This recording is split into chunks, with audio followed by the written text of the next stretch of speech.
رات کا خوفناک سناٹا، دور دور سے آتی جھینگڑوں کی آواز، ہوا میں شامل خنکی اور اس کی سرسراہٹ ماحول کو پراسرار بنا رہی تھی۔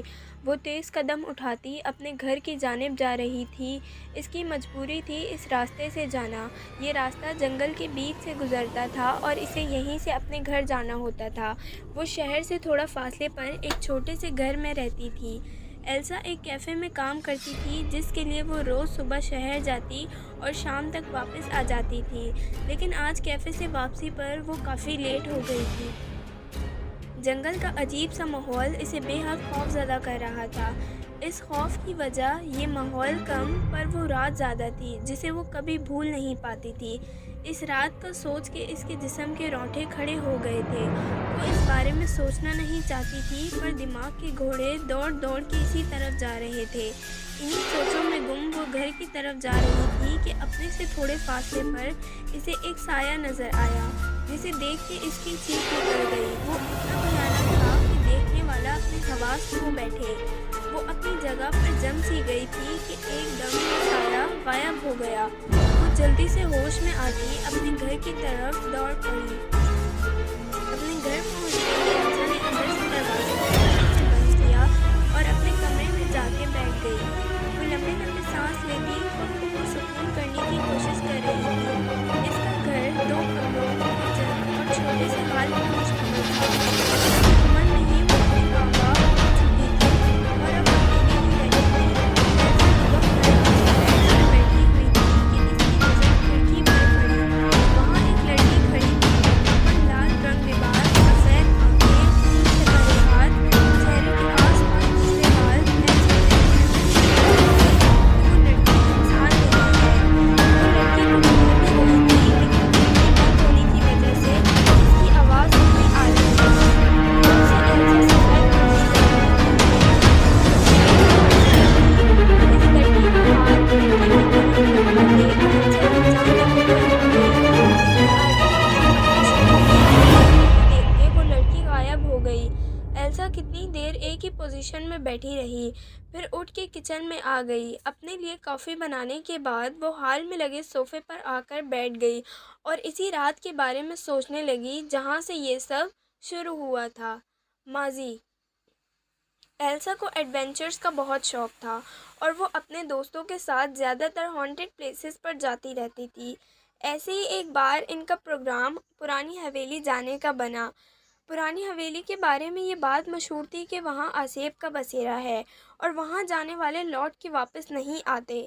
ایلسا اور اس کے دوست پہلے بھی ایسی جگہوں پہ جا چکے تھے، اس لیے انہوں نے اس بات کو سیریس نہیں لیا اور اتوار کے دن پرانی حویلی جانے کی تیاریاں کرنے لگے۔ جب وہ لوگ وہاں پہنچے تو حویلی کو دیکھ کر انہیں بے تحاشا حیرت ہوئی، کیونکہ وہ پرانی حویلی نہایت خوبصورت تھی۔ بس اس کے گرد بنا جنگل اور غیر معمولی سناٹا اسے بھیانک سا بناتا تھا۔ وہ لوگ صبح وہاں پہنچ گئے اور سارا دن آس پاس اور حویلی کے اندر گھومتے رہے۔ رات ان لوگوں نے وہیں رکنا تھا۔ انہوں نے مل کر 2 کمرے رہنے لائق کر لیے اور وہاں جا کر بیٹھ گئے۔ ابھی وہ سب ایک ہی کمرے میں بیٹھے باتیں کر رہے تھے اور ساتھ ساتھ کھانا بھی کھا رہے تھے کہ اچانک سے لائٹ چلی گئی۔ ان لوگوں نے باہر جا کر بیٹھنے کا سوچا۔ وہ باہر گئے ہی تھے کمرے سے کہ انہیں ہر طرف سے عجیب عجیب آوازیں آنا شروع ہو گئیں۔ کہیں سے ہنسنے کی آواز، کچھ رونے کی تو کچھ بہت ہی بھیانک۔ وہ سب ایک دم سے گھبرا گئے۔ وہ باہر کی جانب بڑھنے لگے، لیکن ان کے دروازے تک پہنچنے سے پہلے ہی دروازہ ایک زوردار آواز سے بند ہو گیا اور ان سب کے رہے سہے اوسان بھی قطع ہو گئے۔ آس پاس کمروں کے دروازے زور زور سے کبھی کھل رہے تھے، پھر بند ہو رہے تھے۔ ایک دم ایک کمرے میں سے تیز ہنسنے کی آوازیں آنے لگیں، باقی ساری آوازیں دم توڑ گئیں اور اب صرف اس کمرے سے ہنسنے کی آوازیں آ رہی تھیں۔ وہ سب ہمت کر کے اس کمرے کی طرف گئے تو ان کی چیخیں نکل گئیں۔ سامنے کا منظر ہی ایسا تھا، 3-4 بے حد گندی شکل کے لوگ، آنکھوں اور منہ سے نکلتا خون، لمبے بکھرے بال، لال آنکھیں، لمبے ناخن، پھٹے پرانے کپڑے اور سب سے بڑھ کر گوشت کے ٹکڑے جنہیں وہ سب کھا رہے تھے۔ وہ انسان نہیں تھے، یہ ایلسا والے اچھے سے سمجھ گئے تھے۔ وہ عجیب شکل کی مخلوق جیسے ہی کھڑی ہوئی تو ان سب کی جان ہوا ہوئی، کیونکہ وہ زمین سے 2 فٹ اوپر ہوا میں معلق کھڑی تھی۔ ان میں سے ایک ایلسا کی طرف بڑھی تو یہ سارے دوست ادھر ادھر بھاگنے لگے، لیکن ان میں سے ایک نے ایلسا کو گردن سے پکڑ کر دیوار کے ساتھ لگا دیا۔ اس کے ناخن بری طرح سے ایلسا کی گردن کو زخمی کر گئے تھے اور وہ وہاں سے ہلکا ہلکا خون بہنا شروع ہو گیا تھا۔ وقت کے ساتھ ساتھ ایلسا کی گردن پر دباؤ بڑھتا جا رہا تھا اور ایلسا کو اپنی موت سامنے نظر آ رہی تھی۔ ایلسا کے دوستوں میں سے اس کی ایک دوست امارا نے سورہ ناس پڑھنا شروع کر دی۔ اس نے کہیں سنا تھا کہ سورہ ناس پڑھنے سے جن بھاگ جاتے ہیں۔ جیسے ہی اس نے پڑھنا شروع کی، حویلی میں ایک بھوچال سا آ گیا، چیزیں ادھر سے ادھر گرنے لگیں اور ایک واز ہوا میں اڑتا ہوا امارا کے سر پر آ لگا۔ چوٹ بہت شدید تھی، لیکن اس نے سورہ ناس پڑھنا نہیں چھوڑی اور دیکھتے ہی دیکھتے سب تھم سا گیا۔ جو چیزیں ہوا میں معلق تھیں وہ گر پڑیں اور وہ مخلوق بھی دھواں بن کے غائب ہو گئی۔ ایلسا دھڑام کی آواز سے نیچے گر گئی۔ اس کے دوست اس کی طرف بڑھے اور اسے سہارا دے کر اٹھایا۔ امارا نے سر پر کپڑا باندھ کر خون کو بہنے سے روک لیا تھا۔ وہ سب حویلی کے دروازے کی جانب گئے تو سد شکر کہ وہ کھلا ہوا تھا۔ ان سب نے حویلی کے باہر رات گزاری، کیونکہ اندر ان کا سامان موجود تھا اور اس وقت جا کر لینے کی ہمت کسی کی بھی نہیں تھی۔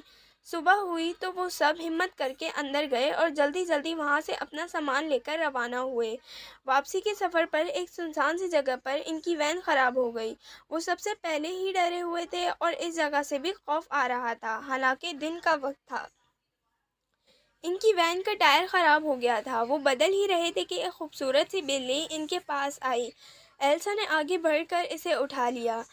پتہ نہیں کس کی ہے اتنی پیاری بلی اور سنسان جگہ پر کیسے آ گئی۔ ایلسا کو اس کی فکر ہوئی۔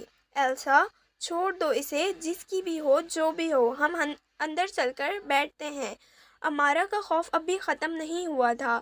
ارے نہیں یار، دیکھو تو کتنی پیاری ہے، ایسے کیسے ہم یہاں چھوڑ دیں؟ ہم ایک کام کرتے ہیں، اسے اپنے ساتھ لے کر چلتے ہیں۔ ایلسا پہ بھی ہمدردی کا بھوت سوار تھا۔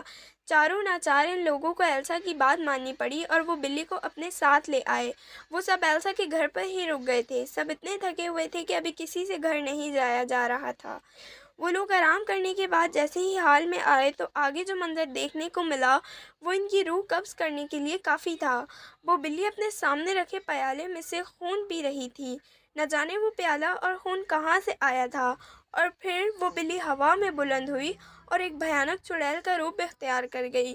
وہ ہنسے جا رہی تھی اور ہنستے ہنستے غائب ہو گئی۔ حال کا وقت، وہ دن تھا اور آج کا دن۔ ایلسا کے ساتھ ایسے کئی واقعات ہوئے، لیکن وہ اس گھر کو چھوڑ نہیں سکتی تھی۔ شہر کے گھر بہت مہنگے تھے جنہیں وہ افورڈ نہیں کرتی تھی۔ اماوس کی وہ رات جو انہوں نے حویلی کے باہر گزاری تھی، وہ اس کے ذہن میں نقش ہو گئی تھی۔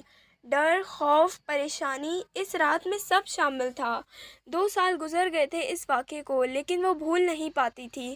اس نے بہت سی راتیں اسی طرح ڈر ڈر کر گزاری تھیں۔ وہ کب سر گھٹنوں میں دیے سو گئی، اسے اندازہ ہی نہیں ہوا۔ صبح ایلسا اٹھی تو رات والے واقعات پھر اپنے مکمل جزیات کے ساتھ دماغ میں گھوم گئے۔ وہ سر جھٹک کے اٹھی اور ناشتہ بنانے لگی۔ ناشتہ کرنے کے بعد تیار ہو کر وہ کیفے کے لیے نکل گئی۔ آج ان سارے دوستوں نے ایک پارٹی رکھی تھی جو کسی ہوٹل میں ہونی تھی۔ کیفے سے فارغ ہو کر وہ اپنے دوستوں کے ساتھ پارٹی میں چلی گئی۔ پارٹی کا اختتام لیٹ نائٹ ہوا۔ جس جگہ پر ہوٹل واقع تھا وہ جگہ آس پاس سے بالکل خالی تھی۔ رات کے اس وقت کسی ذی روح کا وہاں کوئی نام و نشان نہ تھا۔ وہ سارے دوست جب باہر نکلے تو ایلسا کو بہت ڈر لگ رہا تھا۔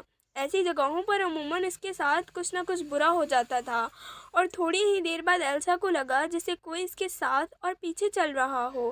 اس نے آس پاس دیکھا تو کوئی نہ تھا۔ وہ دوستوں سے بھی ذرا فاصلے پر چل رہی تھی۔ اسے پھر محسوس ہوا جیسے کوئی اسے چھو کر گزرا ہو۔ وہ دوست یوں ہی چل رہے تھے کہ راستے میں ایک شخص بے ہوش ملا۔ وہ اس کے قریب جا کر اسے اٹھانے لگے۔ اچانک سے وہ شخص اٹھا اور ایلسا کو گلے سے پکڑ کر ہوا میں اونچا اٹھا لیا۔ اس شخص کا چہرہ بالکل بدل گیا تھا۔ کالی سیاہ آنکھیں، چہرے پہ لگے جا بجا نشان، عجیب بڑے بڑے دانت، الٹے سیدھے بکھرے بال، خون سے بھرے کپڑے، ان سب کی چیخیں رات کے سناٹے کو چیرنے لگیں۔ ان سب کے آس پاس کئی سائے دکھنے لگے جو بڑے بڑے اور بے حد بھیانک تھے۔ ایلسا کو لگا جیسے وہ اماوس کی رات ایک بار پھر لوٹ کر آ گئی ہے اور اس بار موت نے آنا ہی آنا ہے۔ پھر وہاں جو ہوا وہ بہت دل دہلا دینے والا تھا۔ پہلے انسانی آوازیں گونج رہی تھیں اور اب وہاں جنات کی چیخنے چلانے کی آوازیں گونجنے لگیں۔ ایلسا والوں نے دیکھا ان سب سے کچھ دور ایک بزرگ کھڑے تھے جو بلند آواز میں کچھ پڑھ رہے تھے اور پڑھتے جا رہے تھے۔ ان سایوں کی چیخیں بھی ان کے پڑھنے کے ساتھ بڑھتی جا رہی تھیں۔ یکدم سب کچھ سناٹے میں آ گیا، وہ سارے سائے کہیں گم ہو گئے اور بزرگ بھی نہ جانے کہاں چلے گئے۔ وہ سب اپنے راستے پر ہو لیے، پر ایلسا جانتی تھی یہ سب کبھی ختم نہیں ہوگا۔ ان کی زندگیاں جس سائے کی نظر میں آ گئی ہیں وہ کبھی ان کا پیچھا نہیں چھوڑے گا۔ اماوس کی وہ رات ان کی زندگیوں سے آسیب کی طرح لپٹی رہے گی۔